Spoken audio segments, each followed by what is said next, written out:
তো বর্তমান সময়ে আধার কার্ড একটি গুরুত্বপূর্ণ ডকুমেন্ট, আর সেই ডকুমেন্টে যদি কোনো ভুল থাকে সেক্ষেত্রে সমস্যায় আপনি পড়বেন। আর আজকের ভিডিও থেকে আমরা দেখে নেব আপনারা অনলাইনে কিভাবে আধার কার্ডের যাবতীয় কারেকশন করাবেন, যেমন আধার কার্ডে নামের বানান ভুল ঠিক করা, আধার কার্ডে ফটো পরিবর্তন করা, আধার কার্ডের বয়স পরিবর্তন করা, আধার কার্ডে ফোন নাম্বার লিঙ্ক করা বা ফোন নাম্বার চেঞ্জ করা বা বায়োমেট্রিক আপডেট করা। এই সমস্ত কাজ আপনারা কিভাবে করাবেন তার সম্পূর্ণ পদ্ধতি আজকের এই ভিডিওতে আপনাদের দেখাবো। তো ভিডিওটি প্রত্যেকের জন্য খুবই গুরুত্বপূর্ণ, অবশ্যই শুরু থেকে শেষ পর্যন্ত দেখবেন। ভিডিওটি ভালো লাগলে লাইক করবেন, চ্যানেলটিকে সাবস্ক্রাইব করে পাশে রাখা বেল আইকনটি প্রেস করে নোটিফিকেশন অল করে রাখবেন, সবার সুবিধার্থে ভিডিওটি শেয়ার করবেন। তো চলুন শুরু করি। তো আধার কার্ডের যাবতীয় কাজ করার জন্য আপনার স্মার্টফোন থেকে বা কম্পিউটার থেকে যে কোনো একটি ব্রাউজার আপনারা ওপেন করবেন। ব্রাউজার ওপেন করে সেখানে গিয়ে সার্চ করবেন myaadhar.uidi.gov.in, তাহলেই কিন্তু অফিসিয়াল যে ওয়েবসাইট সেই ওয়েবসাইটটা চলে আসবে। তো আপনারা প্রত্যেকেই জানেন যে বর্তমানে অনলাইন থেকে কিন্তু শুধুমাত্র অ্যাড্রেস অর্থাৎ ঠিকানা পরিবর্তন ছাড়া অন্য কোনো কাজ আপনারা করতে পারবেন না। ঠিকানা পরিবর্তন এবং ডকুমেন্ট আপডেট এই দুটি কাজ আপনারা অনলাইন থেকে করতে পারবেন। তো যাবতীয় কারেকশান অর্থাৎ আধার কার্ডের জন্ম তারিখ ঠিক করা বা আধার কার্ডের জেন্ডার পরিবর্তন করা, আধার কার্ডের ছবি পরিবর্তন করা, আধার কার্ডের সাথে ফোন নাম্বার লিঙ্ক করা, আধার কার্ডে বায়োমেট্রিক আপডেট করা, এই সমস্ত কাজ যদি আপনারা করতে চান সেক্ষেত্রে আপনারা কি করবেন, একটু নিচের দিকে চলে আসবেন, দেখতে পারবেন একটা অপশন রয়েছে বুক অ্যান অ্যাপয়েন্টমেন্ট বলে একটি অপশন রয়েছে। সেই বুক অ্যান অ্যাপয়েন্টমেন্ট অপশনে ক্লিক করবেন। ক্লিক করলে কিন্তু পরবর্তী আরও একটি পেজ আপনার সামনে চলে আসবে। তো পরবর্তী পেজে আপনারা দুটো অপশন পাবেন, একটা হলো প্রসিড টু বুক অ্যাপয়েন্টমেন্ট আর একটা হলো প্রসিড টু বুক অ্যাপয়েন্টমেন্ট। আপনারা ওপরের অপশনে ক্লিক করবেন। তার আগে আপনারা দেখে নেবেন যে এখান থেকে আপনারা কোন কোন সার্ভিস পাবেন। প্রথম সার্ভিসটা হলো ফ্রেশ আধার এনরোলমেন্ট, অর্থাৎ নতুন আধার কার্ড আপনি এখান থেকে তৈরি করতে পারবেন। পাশাপাশি নেম আপডেট, আপনার নাম আপডেট করাতে পারবেন বা নাম কারেকশন করাতে পারবেন। অ্যাড্রেস পরিবর্তন করাতে পারবেন, মোবাইল নাম্বার আপডেট করাতে পারবেন বা মোবাইল নাম্বার লিঙ্ক করাতে পারবেন, ইমেল আইডি আপডেট করাতে পারবেন বা পরিবর্তন করাতে পারবেন, ডেট অফ বার্থ পরিবর্তন করতে পারবেন বা চেঞ্জ করতে পারবেন, জেন্ডার আপডেট করতে পারবেন, বায়োমেট্রিক অর্থাৎ ফটো, ফিঙ্গারপ্রিন্ট, আইরিস এগুলি আপনারা আপডেট করতে পারবেন। তো এখানে একটা কথা বলে রাখি, আপনারা কিন্তু জেলা ভিত্তিক একটা করেই আধার সেন্টার পাবেন। সেক্ষেত্রে আপনার যে জেলা সেই জেলা এখান থেকে সিলেক্ট করতে হবে। তো জেলা সিলেক্ট করার জন্য সিলেক্ট সিটি অ্যান্ড লোকেশন যে অপশনটা রয়েছে সেই অপশনে ক্লিক করবেন। ক্লিক করলে কিন্তু আপনার সামনে সম্পূর্ণ লিস্ট চলে আসবে। এখান থেকে আপনার যে জেলা সেই জেলা আপনারা এখান থেকে সিলেক্ট করবেন। তো জেলা সিলেক্ট করার পর পরবর্তী অপশন চলে আসবে প্রসিড টু বুক অ্যাপয়েন্টমেন্ট, সেই অপশনে ক্লিক করবেন। ক্লিক করলে পরবর্তী আরও একটি পেজ আপনার সামনে চলে আসবে। দেখতে পাচ্ছেন আধার সেবা কেন্দ্রের পরবর্তী পেজটা চলে এসছে।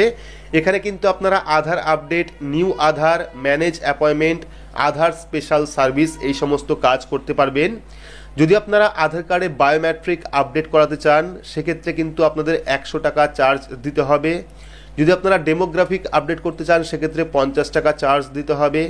যদি আপনারা আধার কার্ড ডাউনলোড করতে চান, কালার প্রিন্ট করতে চান A4 শিটে সেক্ষেত্রে 30 টাকা চার্জ দিতে হবে।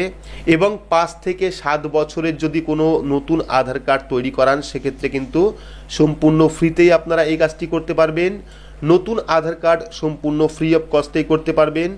ঠিক আছে, যাবতীয় আপনারা এখান থেকে দেখে নেবেন। এইবার আপনারা এখানে কি করবেন, এখানে আসার পর প্রথমে আপনাকে ফোন নাম্বার দিতে হবে। এখানে আপনারা ফোন নাম্বার দেবেন। ফোন নাম্বার দেওয়ার পর যে ক্যাপচা কোডটা শো করছে সেই ক্যাপচা কোডটা এখানে বসাবেন। বসানোর পর জেনারেট ওটিপি অপশনে ক্লিক করলে আপনি যে ফোন নাম্বারটা দেবেন সেই ফোন নাম্বারে একটি ওটিপি সেন্ড করবে। তো এখানে আমরা ফোন নাম্বার দিয়েছি, ক্যাপচা কোডটা ফিল আপ করেছি। ফিল আপ করার পর জেনারেট ওটিপি অপশনে ক্লিক করব। ক্লিক করলে কিন্তু আমাদের ফোন নাম্বারে একটি ওটিপি সেন্ড করবে। সেই ওটিপিটা এখানে বসিয়ে ভেরিফাই ওটিপি অপশনে ক্লিক করতে হবে। তো এখানে আমরা ওটিপি বসিয়েছি, বসানোর পর ভেরিফাই ওটিপি অপশনে ক্লিক করব। ক্লিক করলে কিন্তু পরবর্তী আরও একটি পেজ আমাদের সামনে চলে আসবে। তো এবার দেখতে পাচ্ছেন চলে এসছে রেসিডেন্ট টাইপ। প্রথমে আপনার রেসিডেন্ট সিলেক্ট করতে হবে। সিলেক্ট করার পর দেখতে পাচ্ছেন অ্যাপয়েন্টমেন্ট টাইপ। তো এখানে চাইলে আপনারা আপডেট, এটা আপডেটই থাকবে। যদি আপনারা আধার কার্ডে কোনো কাজ করতে চান সেক্ষেত্রে আপডেট অপশনই থাকবে। এইবার আধার নাম্বার, কোন আধার কার্ড আপনি চেঞ্জ করতে চাইছেন বা কারেকশন করতে চাইছেন সেই আধার কার্ড নাম্বার এখানে দেবেন। দেওয়ার পর নেম অন আধার, অর্থাৎ আধার কার্ডে যে নামটি রয়েছে সেই নাম দিয়ে পদবি দিয়ে এখানে লিখবেন। লেখার পর অ্যাপ্লিকেশন ভেরিফিকেশন টাইপ, তো এখানে ডকুমেন্ট অর্থাৎ যদি আপনার নিজের ডকুমেন্ট থাকে সেক্ষেত্রে সেলফ ডকুমেন্ট হিসাবে ক্লিক করতে পারেন। যদি আপনার কাছে ডকুমেন্ট না থাকে সেক্ষেত্রে HOF অর্থাৎ হাউস অফ হেড, যে আপনার পরিবারের যে প্রধান, সেই প্রধানের ডকুমেন্ট দিয়েও কিন্তু আপনি আধার কার্ড কারেকশন করতে পারেন। তারপর চলে আসবে স্টেট, এখান থেকে আপনারা রাজ্য সিলেক্ট করবেন, সিলেক্ট করার পর সিটি, এখান থেকে আপনার যে সিটি সেই সিটি আপনারা সিলেক্ট করবেন, বা যে জেলা সেই জেলা আপনারা এখান থেকে সিলেক্ট করবেন। জেলা সিলেক্ট করার পর আধার সেবা কেন্দ্র এখানে সিলেক্ট করবেন। দেখতে পারবেন প্রতি জেলাতে কিন্তু একটা করেই আধার সেবা কেন্দ্র থাকবে। সেক্ষেত্রে আপনার যে লিস্ট, সেই লিস্টে আপনারা আধার সেবা কেন্দ্রের নাম পেয়ে যাবেন। সেক্ষেত্রে সেই আধার সেবা কেন্দ্র আপনি এখান থেকে সিলেক্ট করবেন। সিলেক্ট করার পর নেক্সট অপশনে ক্লিক করব। পরবর্তী আরও একটি পেজ চলে আসবে, যেখানে আপনাদের সিলেক্ট করতে হবে আপনি আধার কার্ডে কোন কাজটি করবেন। দেখতে পাচ্ছেন সিলেক্ট, এখান থেকে আপনি চাইলে নামে সিলেক্ট করে আপনার নাম কারেকশন করতে পারেন। অর্থাৎ যদি আপনি আধার কার্ডে নামের বানান ভুল ঠিক করতে চান সেক্ষেত্রে আপনি নেম অপশনে ক্লিক করতে পারেন। যদি আপনি জেন্ডার পরিবর্তন করতে চান সেক্ষেত্রে জেন্ডার অপশনে ক্লিক করতে পারেন। যদি আপনি নতুন মোবাইল নাম্বার বা মোবাইল নাম্বার চেঞ্জ করতে চান সেক্ষেত্রে নিউ মোবাইল নাম্বারের উপর ক্লিক করতে পারেন। যদি আপনি ইমেল অ্যাড্রেস পরিবর্তন করতে চান সেক্ষেত্রে ইমেল অ্যাড্রেসে ক্লিক করতে পারেন। যদি আপনি অ্যাড্রেস পরিবর্তন করতে চান সেক্ষেত্রে অ্যাড্রেস অপশনে ক্লিক করতে পারেন। যদি আপনি আধার কার্ডের ডেট অফ বার্থ কারেকশন করতে চান অর্থাৎ জন্মসাল কারেকশন করতে চান সেক্ষেত্রে ডেট অফ বার্থ অপশনে ক্লিক করবেন। যদি আপনি বায়োমেট্রিক অর্থাৎ আধার কার্ডে ফটো বা আইরিস বা ফিঙ্গারপ্রিন্ট আপডেট করাতে চান বা পরিবর্তন করাতে চান সেক্ষেত্রে আপনি বায়োমেট্রিক অপশনে ক্লিক করতে পারেন। তো এখান থেকে আপনি যেটা করবেন অর্থাৎ যে জিনিসটা করবেন সেখানে ক্লিক করবেন। ক্লিক করার পর এখানে আপনি দেখতে পারবেন যে সেই কাজটা করার জন্য কত টাকা চার্জ দিতে হবে। যেমন যদি আপনি আধার কার্ডে নামের বানান ভুল ঠিক করান সেক্ষেত্রে আপনাকে 50 টাকা চার্জ দিতে হবে। ঠিক একইভাবে যদি আপনি জেন্ডার চেঞ্জ করান সেক্ষেত্রে 50 টাকা চার্জ দিতে হবে। যদি আপনি মোবাইল নাম্বার চেঞ্জ করান বা পরিবর্তন করান সেক্ষেত্রে আপনাকে 50 টাকা চার্জ দিতে হবে। যদি আপনি ইমেল অ্যাড্রেস পরিবর্তন করান সেক্ষেত্রে আপনাকে 50 টাকা চার্জ দিতে হবে। যদি আপনি অ্যাড্রেস চেঞ্জ করান সেক্ষেত্রে আপনাকে 50 টাকা এখানে চার্জ দিতে হবে। যদি আপনি ডেট অফ বার্থ কারেকশন করান সেক্ষেত্রেও আপনাকে 50 টাকা চার্জ দিতে হবে। যদি আপনি বায়োমেট্রিক আপডেট করান অর্থাৎ ফটো বা ফিঙ্গারপ্রিন্ট আপডেট করান সেক্ষেত্রে কিন্তু আপনাকে 100 টাকা চার্জ দিতে হবে। তো এখান থেকে আপনি কোন কাজটি করবেন সেই জায়গাটি আপনি সিলেক্ট করবেন। সিলেক্ট করার পর এখানে দেখতে পাচ্ছেন নিউ নেম অর্থাৎ নতুন নাম, এখানে যদি আপনি নাম পরিবর্তন করেন সেক্ষেত্রে নতুন নাম এখান থেকে সিলেক্ট করবেন। যদি আপনি মোবাইল নাম্বার দেন সেক্ষেত্রে মোবাইল নাম্বারে অপশন চলে আসবে, নতুন মোবাইল নাম্বার দিয়ে দেবেন। যদি আপনারা ডেট অফ বার্থ কারেকশন করতে চান সেক্ষেত্রে কিন্তু ডেট অফ বার্থের অপশন আপনারা পেয়ে যাবেন। ডেট অফ বার্থ কারেকশন করলে আপনি এখানে নিউ ডেট অফ বার্থ অর্থাৎ এখানে কিন্তু আপনাকে নতুন ডেট অফ বার্থ দিতে হবে। যে ডেট অফ বার্থটি আপনি চাইছেন বর্তমান আধার কার্ডে আসুক সেই ডেট অফ বার্থ আপনি ক্যালেন্ডার অনুযায়ী এখানে দেবেন। অর্থাৎ নতুন যে ডেট অফ বার্থ আপনি আধার কার্ডে দেবেন সেই ডেট অফ বার্থ এখান থেকে ক্যালেন্ডার অনুযায়ী ডেট, মাস এবং তারিখ এখান থেকে সিলেক্ট করবেন। সিলেক্ট করার পর পেয়ে যাবেন ডকুমেন্ট লিস্ট, অর্থাৎ আপনি যে কাজটি করবেন তার জন্য কোন ডকুমেন্ট লাগবে সেটা কিন্তু আপনি এখান থেকে সিলেক্ট করতে পারবেন। তো ডকুমেন্ট সিলেক্ট করার জন্য আপনারা ডেট অফ বার্থ প্রুফ বা আপনি যে কাজটি করবেন তার একটি ডকুমেন্টের লিস্ট এখানে চলে আসবে। এখান থেকে আপনার যে ডকুমেন্ট সুবিধা হবে বা আপনার কাছে যে ডকুমেন্ট রয়েছে সেই ডকুমেন্ট আপনি এখানে সিলেক্ট করবেন। চাইলে আপনি রেশন কার্ড সিলেক্ট করতে পারেন, চাইলে আপনি মার্কশিট সিলেক্ট করতে পারেন, চাইলে আপনি আপনার কাছে বর্তমানে যে ডকুমেন্টটি রয়েছে অর্থাৎ এখান থেকে আপনি যেটা কারেকশন করবেন সেই অনুযায়ী আপনার কাছে যে ডকুমেন্টটা রয়েছে সেই ডকুমেন্টটা আপনি এখান থেকে সিলেক্ট করবেন। তো এখান থেকে ডকুমেন্ট সিলেক্ট করার পর আপনারা কি করবেন, নেক্সট অপশনে ক্লিক করবেন। নেক্সট অপশনে ক্লিক করলে পরবর্তী আরও একটি পেজ চলে আসবে যেখানে থাকবে অ্যাপয়েন্টমেন্ট ডেট। এইবার কিন্তু এখানে দেখতে হবে কোন জায়গায় সবুজ কালার রয়েছে সেগুলি হলো অ্যাভেলেবেল ডেট।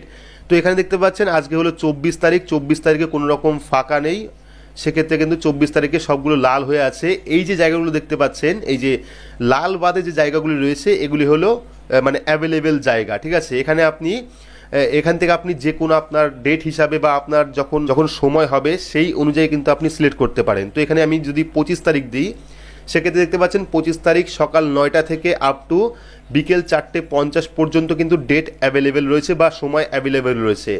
এবার আপনি চাইলে 9টা থেকে 9:20 পর্যন্ত অ্যাপয়েন্টমেন্ট বুক করতে পারেন বা 9:20 থেকে 9:40 পর্যন্ত অ্যাপয়েন্টমেন্ট বুক করতে পারেন বা আপনি চাইলে 9:40 থেকে 10টা পর্যন্ত অ্যাপয়েন্টমেন্ট বুক করতে পারেন। আপনার যখন সুবিধা সেই হিসাবে কিন্তু আপনি এখান থেকে অ্যাপয়েন্টমেন্ট বুক করতে পারেন। অ্যাপয়েন্টমেন্ট বুকে ক্লিক করলেই কিন্তু এখানে আপনার অ্যাপয়েন্টমেন্টটা বুক হয়ে যাবে। এখানে সেই আধার সেন্টারের ঠিকানা চলে আসবে, চাইলে আপনি গুগল ম্যাপেও সার্চ করে দেখতে পারেন যে কোথায় আধার সেন্টার রয়েছে। এখানে টোটাল অ্যাড্রেস পিনকোড দেওয়া থাকবে। তো এবার এখান থেকে ডেট সিলেক্ট করার পর আপনারা কি করবেন, নেক্সট অপশনে ক্লিক করবেন। ক্লিক করলে চলে আসবে ডিটেলস চলে আসবে, আপনি কি কি কারেকশন করবেন, অ্যাপয়েন্টমেন্ট টাইপ কি রয়েছে, আপডেট, আধার সেবা কেন্দ্রের নাম রয়েছে এখানে, তারপরে ভেরিফিকেশন টাইপ কি রয়েছে, ডকুমেন্ট বেস অর্থাৎ আপনি ডকুমেন্ট দিয়ে ভেরিফিকেশন করবেন, স্লট টাইম দেখতে পাচ্ছেন কত সময় আপনি স্লটটা বুক করছেন অর্থাৎ কত সময় আপনি যাবেন, কটার দিকে আপনি যাবেন, তারপরে অ্যাপ্লিকেশন ডেট কত তারিখ আপনি অ্যাপ্লিকেশন করেছিলেন, পার্সোনাল ডিটেলস আপনার নাম চলে আসবে, আপনার ফোন নাম্বার চলে আসবে। ডিটেলস দেখার পর সাবমিট অপশনে ক্লিক করবেন। সাবমিট অপশনে ক্লিক করলেই কিন্তু দেখতে পাচ্ছেন প্লিজ এনশিওর, এখানে আপনাকে ওকে করতে হবে। ওকে করলে পরবর্তী আরও একটি পেজ চলে আসবে যেখানে কিন্তু আপনাকে পেমেন্ট করতে হবে। দেখতে পাচ্ছেন please make payment to complete the appointment.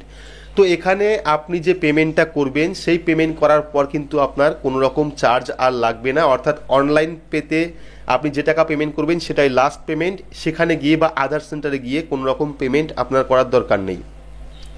তো বায়োমেট্রিক আপডেট করার ক্ষেত্রে 100 টাকা, সেক্ষেত্রে আমরা অনলাইন অপশনে ক্লিক করব। ক্লিক করার পর এখানে মেক পেমেন্ট অপশনে ক্লিক করব, ঠিক আছে। এখানে আমাদের পে ইউ অপশনে ক্লিক করতে হবে। পে ইউ অপশনে ক্লিক করার পর দেখতে পাচ্ছেন credit card, debit card, net banking, UPI. তো আপনারা ইউপিআই সিলেক্ট করতে পারেন। ইউপিআই সিলেক্ট করলে আপনারা গুগল পে, ফোনপে বা পেটিএমের মাধ্যমে কিন্তু পেমেন্ট করতে পারেন। তো আপনারা অনলাইন থেকে পেমেন্ট করে দেবেন, তাহলে কিন্তু পরবর্তী সময় আপনাকে কোনো রকম পেমেন্ট করতে হবে না। পেমেন্ট করার সঙ্গে সঙ্গে কিন্তু আপনাকে চালান দিয়ে দেবে বা পেমেন্ট রিসিপ্ট দিয়ে দেবে, যে পেমেন্ট রিসিপ্ট কিন্তু আপনাকে সেই আধার সেন্টারে নিয়ে যেতে হবে। তো অ্যাপয়েন্টমেন্ট বুক করলেই কিন্তু আপনারা এরকম একটি পিডিএফ পেয়ে যাবেন, যে পিডিএফটাকে কিন্তু আপনাকে আধার সেন্টারে নিয়ে যেতে হবে। এটা দেখালেই কিন্তু আপনাকে সেখান থেকে আপনার যে আধার কার্ড সেই আধার কার্ডটা আপডেট করিয়ে দেবে। তো আপনারা কিন্তু অবশ্যই এই যে পিডিএফটা পাচ্ছেন এটাকে প্রিন্ট আউট করে বের করে নিয়ে যাবেন এবং সাথে আপনি যে ডকুমেন্টটা সিলেক্ট করেছিলেন সেই ডকুমেন্টটাও নিয়ে যাবেন এবং আপনার আধার কার্ডটাও নিয়ে যাবেন। তাহলেই কিন্তু আপনারা সেখানে গিয়ে আপনার যে আধার কার্ড কারেকশন সেটা কিন্তু করাতে পারবেন খুব সহজেই, এবং আপনাকে কিন্তু যে টাইম আপনি সিলেক্ট করেছিলেন সেই টাইম অনুযায়ী সেই আধার সেন্টারে যেতে হবে। তো এভাবেই কিন্তু আপনারা চাইলে নিজের আধার কার্ডের যে কোনো কারেকশন খুব সহজেই করিয়ে নিতে পারেন আধার সেন্টার থেকে।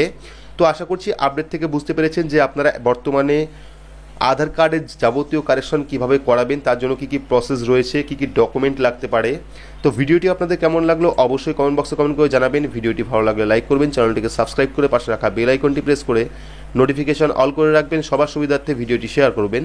তো আজকের মতো এইটুকুই, ধন্যবাদ।